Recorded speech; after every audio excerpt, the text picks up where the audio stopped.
I had a life-changing experience, which was getting to know Ha-Joon Chang and reading his work. And to sort of boil down what the impact he had in a number of fora, just by going back and looking at the historical record on a bunch of policies.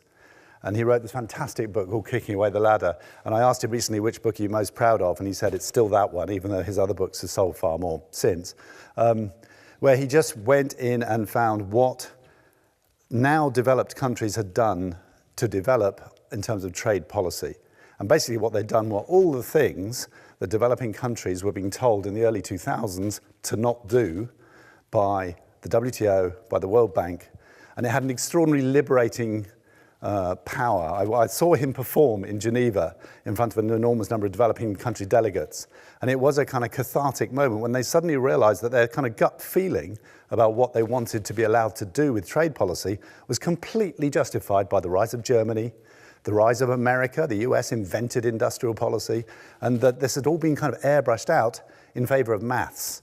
So instead of looking at the historical record, what you had was a bunch of number crunchers using CGE models, doing rubbish in, rubbish out, and saying, if you liberalize everything, the world will be $1 trillion better off. And so there was this, history had been replaced by voodoo modeling. And actually, we even got the inventor of CG models, Lance Taylor, to write a paper explaining why the models were completely unjustified and rubbish, and we shouldn't be listening to them. And you still read them in The Economist. You know, those big numbers of what a successful Doha round would lead to, blah, blah, blah. It's still out there, but the history is a far better guide to what's actually worked. But Ha-Joon's not the only person who's discovered history. Really brilliant stuff from Santosh Mehrotra and Richard Jolly on what education and health policies have worked. Now, this has had much less pickup. But again, when I read that, I thought, this is extraordinary. We're finding a load of huge kind of treasure trove of policies that have worked at different times, and no one's talking about them. We're all talking in kind of historical amnesia in terms of the debates on health and education and everything else.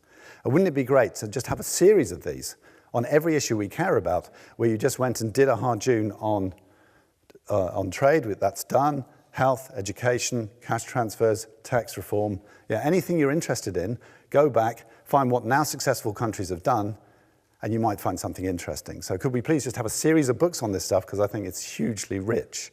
Which brings us to inequality, all right?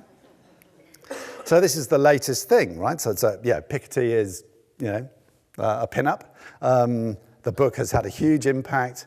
Again, he went back and looked at the history of inequality and redistribution and galvanized the discussion.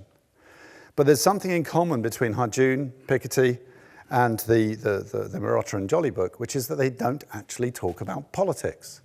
They talk about policy.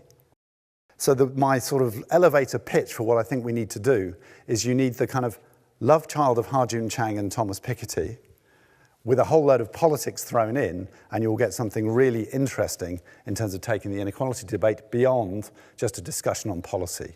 You'll actually start to infuse it with what can be achieved.